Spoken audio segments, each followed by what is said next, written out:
अस्सलाम वालेकुम फ्रेंड्स, कैसे हैं आप सब। उम्मीद करती हूँ कि आप सब ठीक ठाक होंगे। तो जैसा कि मैंने एक बताया था कि मुझे सिस्ट है, तो आज मैंने कहा कि मैं उसकी हिस्ट्री शेयर करती हूँ कि मैंने किस तरह से कंसीव किया।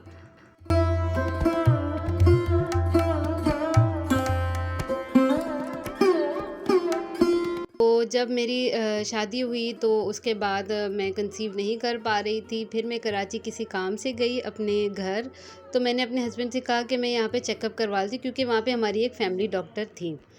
तो मैंने वहाँ पे चेकअप करवाया, तो अल्ट्रासाउंड वगैरह करवाया, तो पता लगा कि मुझे एंडोमेट्रियोटिक सिस्ट है। अच्छा, सिस्ट की अलग अलग किस्म होती हैं, एक फाइब्राइड होता है और एंडोमेट्रियोटिक, और इसी तरह से और भी होंगे। मुझे इन 2-3 के बारे में पता है। मैं कोई डॉक्टर तो हूँ नहीं कि मुझे बहुत कुछ पता हो, लेकिन जिनके बारे में पता है वो मैं बता रही हूँ। मुझे एंडोमेट्रियोटिक है, मतलब मुझे जो सिस्ट है इसमें ब्लड जो है वो एक जगह जाके जम जाता है नालियों में। अच्छा, तो जब मुझे ये पता चला था तो मैं बहुत ज़्यादा स्ट्रेस में आ गई थी, टेंशन में आ गई थी। फिर मैंने अपने हस्बैंड के साथ शेयर किया कि इस तरह का मसला है।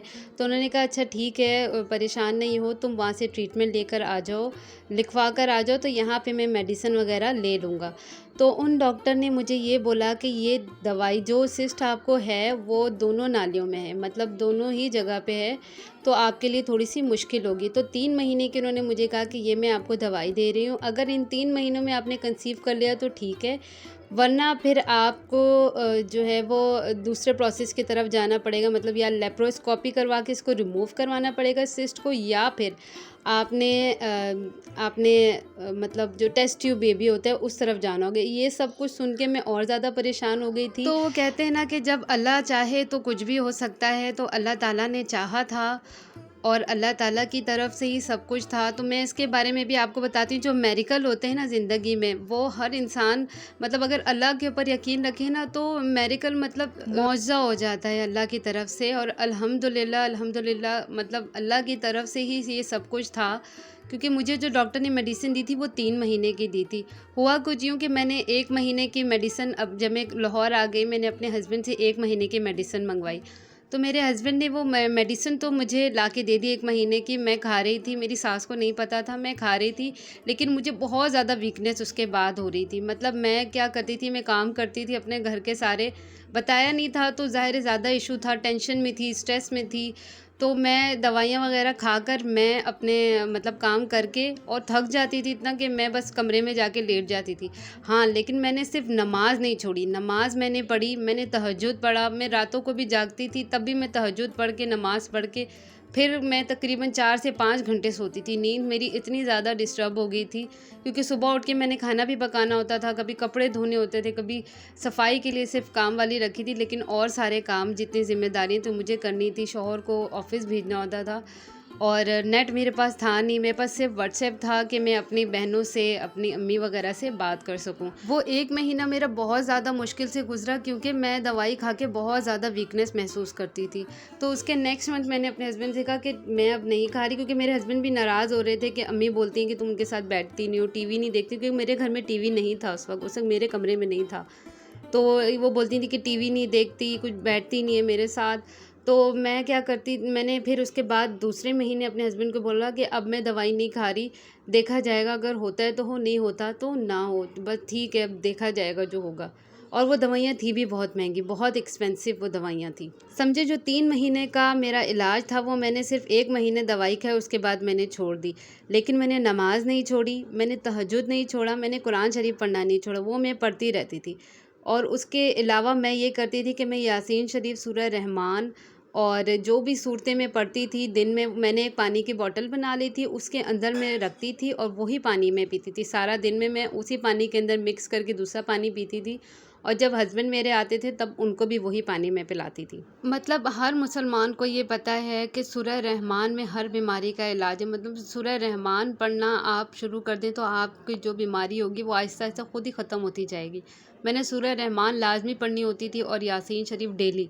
तो मैं उसको पानी में डेली उसी पानी में दम करती रहती थी और वो पानी पीती थी। फिर 1 महीना गुज़रा, 2 महीना गुज़रा, फिर तीसरे से चौथे महीने जब रमज़ान थे, रमज़ान में मतलब रमज़ान तो फिर सबको पता है कि इबादत के ही वक्त होता है, इतना ज़्यादा इंसान का कंसंट्रेट और चीज़ों में नहीं कर सकता।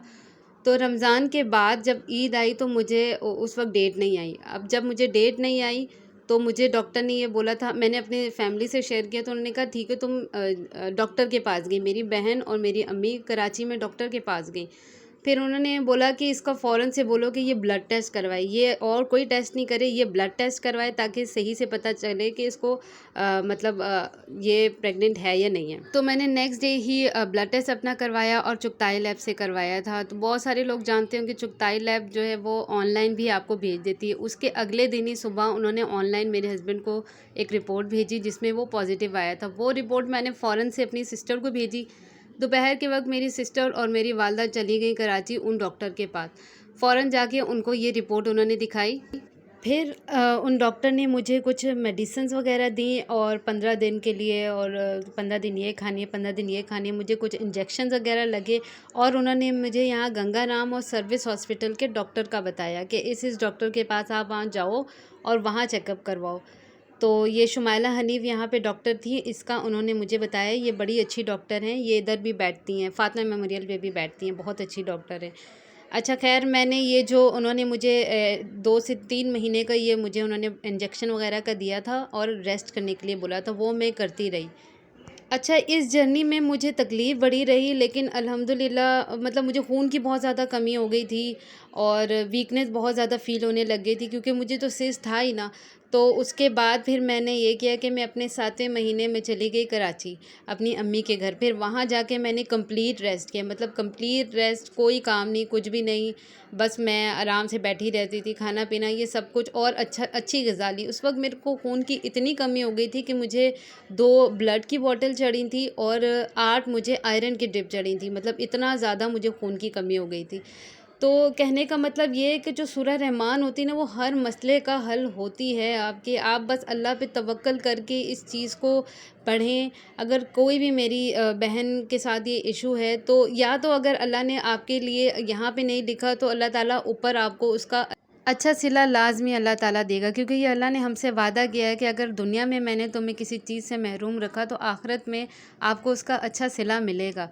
तो इंसान को इस चीज़ पे तवक्कल करना चाहिए और गिव अप नहीं करना चाहिए। मतलब हमें भी अपना थोड़ा बहुत हाथ पाँव चलाना चाहिए, लेकिन अल्लाह ताला पे तवक्कल करके हमें नमाज़ और ये सब चीज़ें सूरह रहमान पढ़कर पानी में दम करके पिएँ, अपने हस्बैंड को भी पिलाएँ।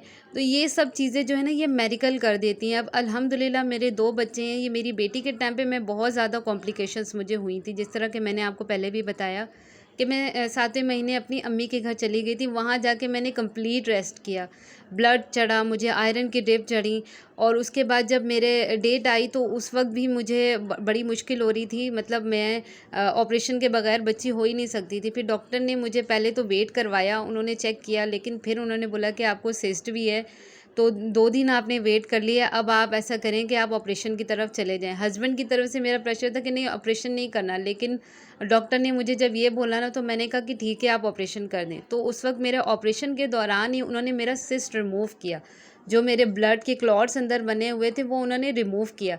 उसके बाद उन्होंने मुझे बोला भी, मतलब बहुत अच्छी वो डॉक्टर थी, डॉक्टर हलीमा यास्मीन, कराची में होती हैं, बहुत अच्छी थी। उन्होंने मुझे बोला कि बेटा मैं आपको दिखाऊं, मैंने रिमूव कर दिया। मैंने कहा नहीं, क्योंकि ज़ाहिर है हम तो आम इंसान हैं, हमें क्या पता, मतलब पेट को एकदम से खुला हुआ है और वो मुझे कह रही कि मैं आपको दिखाऊं। मैंने कहा नहीं, मुझे नहीं देखना, बस मुझे मेरी बेटी दिखा दें। खैर उन्होंने जिस तरह भी मतलब मुझे बिल्कुल रिमूव कर दिया, अंदर से सिस्ट को रिमूव कर दिया उन्होंने। तो उसके बाद जब मैं कराची आ गई, कराची से अपने घर आ गई लाहौर, और फिर मतलब जर्नी मेरी बिल्कुल ठीक चल रही थी, ऐसा कुछ भी नहीं था, मुझे डेट भी बिल्कुल ठीक आ रही थी। और फिर 2 साल बाद जब मेरी बेटी 2 साल की होगी तो मैंने अपने हस्बैंड से बोला कि मुझे चेक करवा लेना चाहिए, क्योंकि ये सिस्ट जो है ये बार-बार हो जाता है, मैंने इसके बारे में पढ़ा है। तो मेरे हस्बैंड ने कहा चलो ठीक है तुम करवा लो चेकअप। मैंने एक अल्ट्रासाउंड करवाया, वो इंटरनल अल्ट्रासाउंड था। तो अगर किसी का हुआ होगा तो उसको पता होगा। तो उसमें भी ये आया कि मुझे सिस्ट नहीं है। फिर 1-2 महीने के बाद मैंने कंसीव कर लिया और अल्हम्दुलिल्लाह मेरा बेटा था। और उसके बाद मतलब उसी दौरान ही, प्रेगनेंसी के दौरान ही मुझे तकलीफ़ हो रही थी। मुझे अपने लोअर एब्डोमेन में काफ़ी तकलीफ़ थी। मुझे नहीं समझ आ रहा था क्यों दर्द हो रहा है। तो हो सकता है कंसीव करने की वजह से हो या कुछ, मुझे नहीं उस वक़्त समझ आ रहा था। ना ही ज़हन में इस वक़्त था कि, क्योंकि मैं अल्ट्रासाउंड तो करवा चुकी थी, था ही नहीं कि हाँ, मुझे दोबारा ये सिस्ट बन गई है। तो उसके बाद जब बेटा हो गया फिर भी मैंने इस चीज़ को तवज्जो दी ही नहीं। अब मेरा बेटा हो गया 2 साल का, लेकिन मेरे लोअर एब्डोमेन का दर्द जा ही नहीं रहा था। मतलब पेट के निचले हिस्से में दर्द मेरा कंटिन्यूअसली था, वो जा ही नहीं रहा था। तो मैंने अपने हस्बैंड से बोला कि मुझे चेक करवा लेना चाहिए। वो 2 साल का मेरा बेटा हो गया था उस वक़्त। मैंने कहा मुझे चेक करवा लेना चाहिए, पता नहीं क्यों मुझे दर्द हो रहा है, ये दर्द मेरा जा ही नहीं रहा है। तो मेरे हस्बैंड ने और मैंने जाके हमने अल्ट्रासाउंड करवाया, तब पता लगा कि मुझे ये सिस्ट दोबारा बन रहा है। मतलब ये कि ये सिस्ट जो है ना, ये आपको जब तक आप मतलब मुझे जो ब्लड वाला सिस्ट है, जब तक आप जवान रहेंगे तो तब तक ये आपको रहेगा, क्योंकि ये ब्लड के एक क्लॉट से बने होते हैं। तो वो जब जब आपको डेट आएगी तो वो जाके एक जगह जम जाएंगे जहाँ उसने अपनी जगह बनाई हुई है। अच्छा, मुझे ये मसला है कि यहाँ पे जो डॉक्टर थी उन्होंने मुझे स्टूडेंट के हवाले कर दिया था ऑपरेशन के वक्त। अगर वो ऑपरेशन के वक्त मुझे देखती तो शायद वो भी रिमूव कर सकती थी, क्योंकि मुझे दर्द तो प्रेगनेंसी में भी पूरी रहा है लोअर एब्डोमेन में, तो मुझे सिस्ट इसका मतलब ये हो चुका था।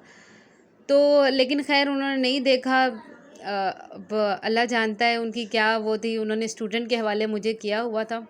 अब ये कि मुझे और बच्चे तो नहीं चाहिए, लेकिन बस ये है कि मुझे सिस्ट दोबारा हो गया है, तो मैं अब मेडिकल की तरफ नहीं जा रही। अब मैं जो देसी टोटके हैं ना उनकी तरफ जा रही हूँ। तो मैंने ये एसएल बेसिक्स की, ये पीसीओएस की टी का सुना था, जिसका मैं अक्सर व्लॉग में आपसे शेयर करती हूँ कि नाश्ते के बाद और आफ्टर डिनर ये लाजमी पीनी है।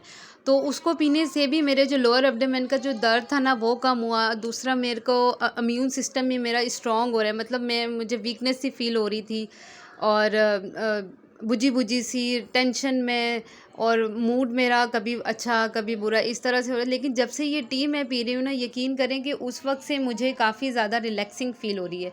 पहले मुझे डेज़ में भी दर्द हो रहा था और काफ़ी दर्द होता था, मतलब 1 हफ़्ते पहले ही मुझे दर्द शुरू हो जाता। लेकिन अब मुझे ये कि जब से मैंने ये टी पीना शुरू की है, मुझे पता ही नहीं लगा कि मेरी डेट कब आई और मुझे किस तरह से फ़्लो हुआ। मुझे अच्छा ख़ासा फ़्लो हुआ, ब्लड का अच्छा ख़ासा फ़्लो हुआ 3 दिन तक। लेकिन ये कि मुझे फ़ील नहीं हुआ। और उन्हीं 3 दिनों में मैंने ये जो अपना ये जो नया चैनल बनाया है, ये मेरा न्यू चैनल है। इन्हीं 3 दिनों में अगर आप जाके देखें तो मैंने टी का भी नहीं शेयर किया कि मैं टी पी रही हूँ, और उसी दौरान मैंने घर के एक-एक कमरे को, क्योंकि नमाज़ वगैरह उस वक़्त पढ़नी नहीं थी, ज़्यादा काम उस वक़्त, मतलब मैं उस तरह का काम नहीं करती, मैं खाना वगैरह बना रही थी।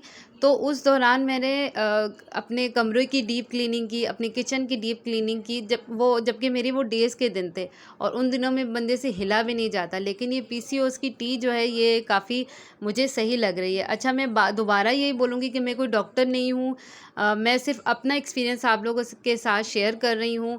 तो अगर मेरे इस बात से कि सूरह रहमान, यासीन शरीफ, ये सब पढ़कर पानी में दम कर कर हर इंसान, मतलब औरत को पीना चाहिए और अपने शौहर को भी पिलाएं, तो हो सकता है अगर किसी को फ़ायदा हो जाए तो ये मेरे लिए भी एक नेकी होगी जो अल्लाह ताला की तरफ लिखी जाएगी कि हाँ, मैंने कोई नेक काम किया है। तो चैनल तो मैंने बनाया हुआ ही है, मैंने कहा चलो एक अच्छी बात मैं अपने फ्रेंड्स के साथ शेयर कर दूं। तो फ्रेंड्स, अगर ये वीडियो अच्छी लगी हो तो इसको लाइक, शेयर और सब्सक्राइब कीजिएगा।